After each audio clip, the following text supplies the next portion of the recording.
So once upon a time, there was a girl. Spoiler, that girl is me. I was 15 years old at the time. I had my own blog where I was writing a lot of essays and poems and dramatic things that 15-year-olds would write. And I had someone message me of like, hey, I like the way that you write. Can you be a ghostwriter? And at that time, freelancing wasn't really a thing. For PayPal, it wasn't even available in the Philippines. And for me, I was just like, yes, let's go ahead and do it. So that's how I got started in the last, I'm now 27, in the last 12 years of working from home, working online. I have done writing, I have done graphic work, I've done video editing, I have done almost everything under the sun, plus I now run my own business. So I'm gonna walk you through the whole process and help you guys create the ultimate freelancer checklist. Who loves checklists, by the way? Like, who's a nerd for checklists? Okay, a few people. So hopefully you guys will enjoy this whole thing. So again, my name is Lai Lacaba. I started working online again as a writer when I was 15 years old. And then I worked online for a US publishing company. And then one of the days, my boss said, hey, who wants to be CEO? I raised my hand. And that started my whole entrepreneur journey at 20 years old. And then at 23, I started 2XU, which is my executive assistant company or virtual assistant agency. I now help run 3 remote companies in Cebu, Philippines, with 50 plus employees. And in the last 3 years, I created 3,000 pieces of content on how to work from home, all on YouTube, on TikTok, on LinkedIn, on Instagram, everywhere else. You can find me there, just because it's been kind of my passion to teach more and more people, Filipinos to be exact, how to work from home. Because my dad worked overseas for most of my life. I would only see him twice a year. So in my head, it was like, if I teach more people how to do this, less and less children will have to go through, like not seeing their parent for so long. And I've spoken all over Asia doing what I love, which is going remote. So I taught this both for entrepreneurs, like how to go remote with their business, and of course for freelancers, how to get started. So today's goal is to walk you through what you need to become a freelancer and the basics of it as well. So you are very much encouraged to take notes. I know some of you guys have your phones and your iPads. You can take pictures, of course, of all of these slides. You're also encouraged to share on social media. Feel free to tag me, because then I'll share it later. And then, of course, to ask questions later on. So first and foremost, what is a freelancer? So a freelancer is a remote employee who provides an outcome to their clients either overseas or locally. So I've also worked locally, in my hometown and also a little bit in Cebu. I worked with different clients when I was a writer. I would work for magazines. I worked for Cebu Daily News at one point, just because they can work basically for anyone when you're a freelancer. They're usually self-employed in their country and classified as a contractor in their business. What that means is, since you're not a Filipino employee, you don't get the benefits like SSS Pag-ibig PhilHealth, and you basically have to take care of your own taxes as well. So, speaking of that as well, so I'll go through the pros and cons as a freelancer. So the pros is you can work anywhere. Yesterday I had 3 meetings, I had 4 meetings this morning, just even though I'm here. And I've done this working in Thailand, Malaysia, Singapore, everywhere else, just because if you set it up right, you can easily work anywhere. And of course, you work for yourself. You don't necessarily have a boss right away that you answer to. Usually you have very flexible time. So when I was still freelancing before I started my own business, I would do it after school. Like I would go to my classes in the morning, and in the evening, I'll start doing the gigs that I got. And then, of course, not limited to local clients. You can get clients. We have clients right now to XU from the UK, from Australia, from Dubai even, just because you can work anywhere. And of course, there's faster opportunities to grow. Unlike if you were in an office, you had one thing that you were able to specialize. When you're a freelancer, you can have multiple different clients for multiple different skills. So let's talk about the cons. So the cons as a freelancer is, because you work for yourself, you work by yourself. So most of the time, you're working from home, you're traveling, you're going to places, usually by yourself. And before freelancing was a thing, I would go on solo trips because none of my friends were able to take time off from work. So it's a little bit lonely, but it's been getting better and better as freelancer has become more known and rampant. There's less security because you're not protected by labor codes or labor law. You're not protected. Your boss can basically just like ghost you by the drop of the hat. So it's a little bit less security unless you have like contracts and other things like that. Next is, you take care of the legal work. Again, you have to take care of your own taxes, payment of SSS, Phil Health, all that good stuff. But you don't have that. You have to take care of that for yourself. And depending on the employer, you can have it covered. But again, it's an additional thing that you have to think about with your boss. And you have lots of responsibility. You're responsible for the results, unlike if you had a normal employment where you had a manager to guide you through the things. It's usually just going to be you figuring it out by yourself. Okay, so now we're going to go ahead and go through the freelancer journey checklist. So what it is basically making sure that you have chosen your skill, what you're actually going to do working from home. What are your niche or niche? Who says niche? Niche. How about niche? Okay, I'll use niche then. So choosing your niche, creating your work experience. Since a lot of you guys are students, then how do you actually, how do you get hired asking for experience when you don't have experience? That loop will solve that. And then creating your branding, your freelancer kit, and then getting your first client, and of course finally, how to get ongoing work. So that'll be the checklist that will go on through today. So choosing your skill and your niche. First of all, what your skill is basically what skill are you really good at. So right now, when I was 15, I was already in journalism club, I was doing classes on writing, so it's easy for me to pick what skill I wanted to start with. But for right now, like, what are you good at? What is something that either your parents or your teachers or your friends ask you to do? Are you that one friend that when you're trying to, in this organization that you guys had, there was that one friend who was good at graphics. There was that one friend who was good at organizing. These are the friends who are good at hosting or speaking. So that's a skill that you guys can definitely use. Next is, then what is the skill that you're curious about? The reason why I got into graphics and video editing is because I was curious about it. Yeah, I see, when I was submitting basically my papers for the newsletter I was working with, I saw the graphics and they made, oh, that's so cool, let me start studying that. So what's something that you would be curious already about, and what are you willing to learn more of? Like, as you're curious about a skill, are you actually interested in studying it? Do you actually get bored going through it? So it has to be something that you're willing to learn more. And then when it comes to picking your niche, you want to go ahead and make sure that it's related to your hobbies. So for me, let's say if I wanted to start freelancing, was I 15? I was mostly writing essays. But the first client that I got was a beauty blogger. So that was something, of course, I was interested in. So I was researching skincare, I was researching makeup, blah, blah, blah. So then that was kind of the fun thing for me to do. So what's a hobby right now that you already are in? Because it's going to be easy for you to relate to that client, work with them, so on and so forth. And then you can look at what you're currently following or subscribing to. Like, what's the common industry or niche that they're in? Because again, it'll be easier for you to relate to them. And finally, on the list of skills, so you can choose here, how my pointer works. So we have the basic skills, quote unquote, creative skills or marketing skills. So if you look at this is kind of like basic skills. Usually you can be a virtual assistant. Creative skills, you're a content creator. Marketing skills, you're a marketer. So if you're familiar with any of these skills at all, that's where you can start. And honestly, you can start with just one. Like I said, I started with article writing and then I learned the rest of that list later on. Just start with one. And then when it comes to your niche, if you love books like I do, you can start with romance authors or business authors. If you love coaching videos, there's a lot of them online.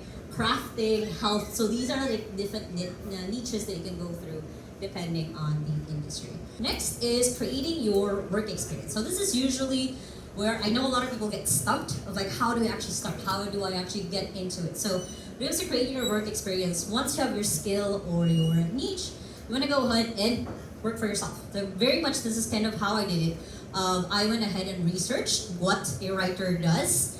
I looked at examples of other people of you can learn the skills, watch day in my life videos, and find mentors. So if you're interested, for example, in virtual assistants, just because that's my specialty, then you can go ahead and watch virtual assistant videos on TikTok, on YouTube, everywhere else, because then that's kind of how you start slowly learning, okay, this is what their day-to-day actually looks like.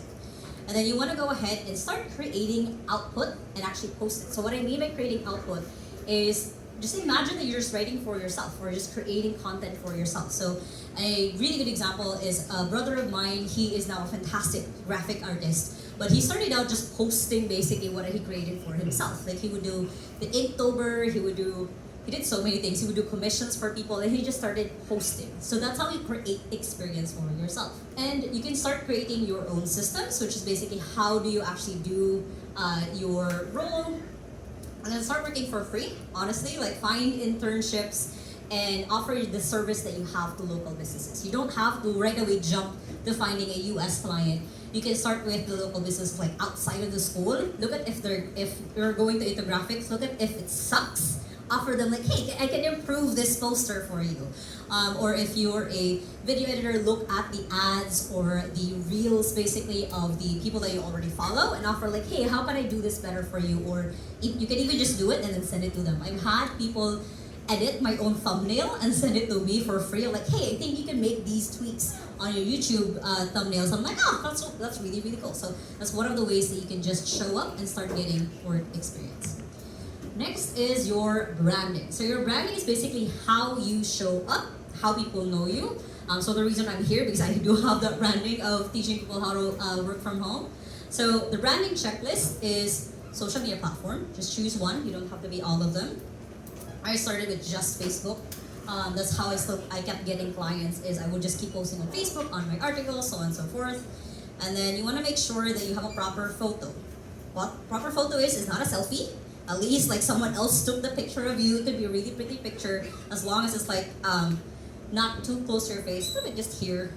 So then you can show that up on your socials. And then you want to make sure that you have a really good headline. So what a headline is I aim to create result for niche through skills. So for example, for me, I aim to create really good articles for beauty coaches through my skills as a writer. So that's how you would put that. You use that for your LinkedIn, use that for your Facebook, Instagram as your short bio, so that people know right away what you do and who you are and what you do. And then of course, making sure that you have a proper longer bio.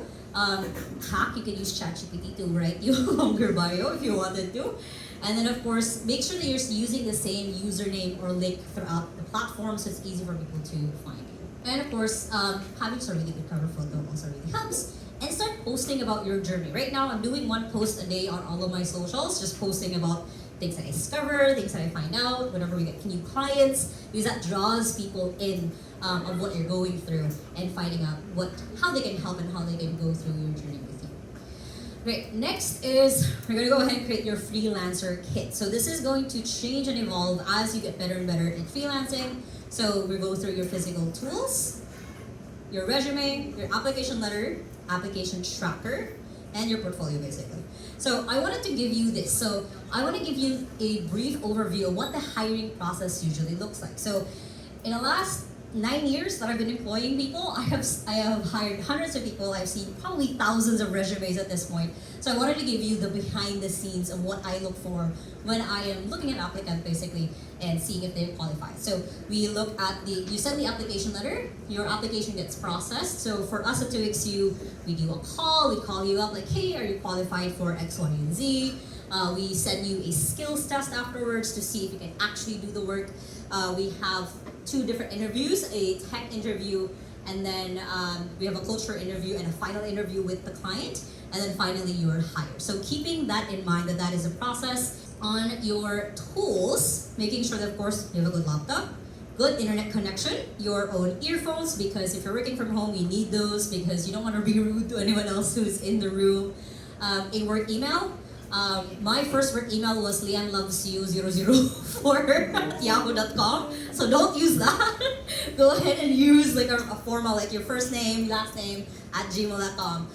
So then because that's how you show up. I once got an email by emo lover 224 before, and that was an actual like application I got. So I can't forget him. We didn't end up hiring him, but that was kind of the memorable part of him. And then of course, paper and pen or your iPads, a way to make notes. I'm always impressed when I'm doing an interview and I can see them writing or typing what I'm saying. And then next is I'll move a little bit closer here so I can reach the sensors, is creating your resume. So who here already created their own resume? Okay, some of you. Okay, good. Because this is needed. This is one of the things that I look at right away when I'm considering an applicant. So making sure that you have clear name, So of course my name is right there. The job title. So the job title, you can even customize this based off of the job ad from the client. Make sure that you have your contact info, bio, intro, experience, and education. So for me, have you noticed, it's really grainy, but basically you can see that I have bullet points of achievements that I've done, I've done the awards that I've gotten, education that I've gotten, and the contact, honestly, I've seen so many people skip the contact, and then I lose their email for one reason or the other, and I can't find their email anymore. So make sure that you have your contact information clear as day. And yeah, your achievements. So basically, few tips to keep in mind, always keep it up to date. I have mine on Canva basically, so I can just update it as I need to. I send it for when I'm applying for awards. Remove unnecessary data, like awards or conferences that are just unrelated to the role, so you can customize it based on the role you're applying for. And then custom it for the job, and this is a term that I learned the other day on TikTok, so I edited it right into the slides. It's avoid being skimmed. So most employers will be looking for certain keywords on your resume. So if you read the job ad, when you relate it to your resume, of course be truthful. Don't add things that aren't actually on there. But then that gives you a higher probability of being hired. And of course, use bullet points. I've gotten essays, like long essays per experience. I would rather read it in bullet points because I am skimming. I'm trying to read through the resumes really fast. And again, use Canva for templates. Now for your application letter. Are you guys good still? Like, am I going too fast? Is it still good? Just checking the room. I know it's a lot of information. So the application letter, basically the format that I like using or teaching is basically make sure that it's a reply to the job ad. Basically, when you're sending an application, they have a problem and you're the solution. So when you read through the job ad, you can have the feeling or the feel of what is the problem that they have that they need your help to do it. So think of it of like you're just responding to it. Make sure that you have the introduction to yourself and how you relate. What are the best ways to contact you and what you're looking forward to. So either I'm looking forward to the interview, I'm looking forward to hearing back from you, whatever that is, make sure that you have it stated on your application letter. So a couple of do's is do research who you're sending it to. You don't want to just send it to someone you're sending it to just the HR, the head of the company. Make sure that you actually know who the person is reading your letter. And of course, read the job ad thoroughly and grammar check. So, for example, for us at 2XU, we asked like, hey, make sure that this is part of your resume. We'll put like a keyword in there. So of course, if you don't put that keyword in there, it usually is disqualified. Another thing is on the grammar check, a lot of our applicants get automatically disqualified if we see that there's even spelling errors. Just because it makes our job easier, because for us, we are hiring for foreign clients. So we need people who have really good written English in the first place. So keep in mind that emails get marked as read, buried, or simply went to spam. So keep in mind to follow up after 3 days. So on the follow-up, you guys can create your application tracker. So I have a whole template for this. Again, I'll give it to the organizers. But basically making sure that you track when you applied, the email that you applied to, the link to the job post, the status, and then when you last contacted them. So imagine this is just like a Google spreadsheet that you're using where you're just tracking the data, so then it's been, I last applied to this job on Friday, let me follow up with them today on Wednesday to see where my application is at. I've been impressed, many times impressed with people who follow up. Literally, we just forgot to reply to them. Or I had a person who actually commented on a TikTok video of mine of like, hey, I never heard back. I'm like, oh shoot, thank you so much for bumping this. Let me talk to our recruitment team. So it really helps if you do guys follow up. Next is portfolio. So portfolio is basically a way for you to show up, to show your best work. So for the checklist for that, make sure that it is your best work. Don't put anything on there that you feel is cringy or doesn't really represent you. Make sure that you're also showing up for the non-paid work that you do. So again, for me, when I was writing articles and blog posts for myself, I included that into my portfolio and add in certifications of any training or other work that you've gotten. And then make sure that it's a quick link. Make sure it's either a website, a Google Drive. You can use Bitly, or there's so many other tools right now of how to make this very short and easy for basically the person you're applying for to find it. We're going to talk about how to actually get your first client. So hopefully at that point you would have your resume, your application letter, you would have your portfolio. and your application tracker. So you're gonna go ahead and sign up for different job sites. So there's a lot. I'm gonna just narrate the top ones that I have used or recommended other people to use. OnlineJobs.ph is still alive. That's where I've gotten most of my jobs before I started my own company. TopTile.com and WeWorkRemotely.com. Those are mostly for remote clients as well. So you can start there and look for them. I know for OnlineJobs.ph, they even say if they're looking for interns. So with no experience, you can even apply for those. Oh, and peopleperhour.com. Next is LinkedIn. LinkedIn has a way that you can find like remote jobs on there. Just search for the jobs. Make sure that your branding kit is on your LinkedIn profile to look for remote jobs. Find referrals. Like one of my first bigger jobs was my mom recommended me to them, just because like you never know where your next job will come from. So let people know like, hey, I'm looking for these kinds of jobs. Feel free to refer me if you know anyone. And ask family and friends, and then of course start applying. And of course, read instructions again before applying. I'm repeating this multiple times just because like in 2x2, I get so many people who are just sending application letters without even seeing what we're about. And automatically they're not qualified for the job. So save yourself and the recruiter time before you apply. And then, of course, when you're getting your first client, you're going through the interview. So the interview, I always think of it as kind of like a first date. You're sitting down with a person, you're discussing a long-term relationship. So when you're going into your first interview, make sure that you research the company. Be there 10 minutes before. So for the people here, when you go with your first date, be there 10 minutes before as well. And then prepare interview questions that you want to ask them. So you want to ask them, what are my recurring tasks, daily, weekly, monthly? You ask them, what are my main responsibilities? So you're always keeping them in mind. Again, take notes. And use PEC. So PEC is a mnemonic that I came up with, teaching a lot of my career students before of how to remember when you're doing the interview. So P is for pause. Remember you to breathe and smile. E is use examples. C is clarity. Have a central point. So if they ask you, what are your hobbies in life, blah, blah, blah, make sure they have a central point that you're going around. And then have the knowledge. Again, research the company, know what their values are, know what their goals are, because it will only really just help you. And finally, how to get ongoing work. So on getting ongoing work, it is creating ongoing value. So how to create ongoing value, make sure that you show up, you're proactive, you take initiative. You want to keep growing your skills. You want to not just be the person that you were when you got hired, you're also looking at YouTube videos, TikToks, attending workshops like this so you can learn more. And start having repetitive clients. And the way you can get repetitive clients is from the first two, is creating ongoing value and growing your skills. And also this is something that I didn't do in the beginning and I really regret it, is collect recommendations or reviews from clients and start putting it on your LinkedIn, website, everywhere else. Basically after you work with them, like, hey, can I ask for a recommendation or a review so that I can show this for future people that I work with. A few final tips is never underestimate the power of a follow-up. Grammar check everything. Double triple check information before sending. I've gotten people who named the wrong person just because they copy and pasted their application letter.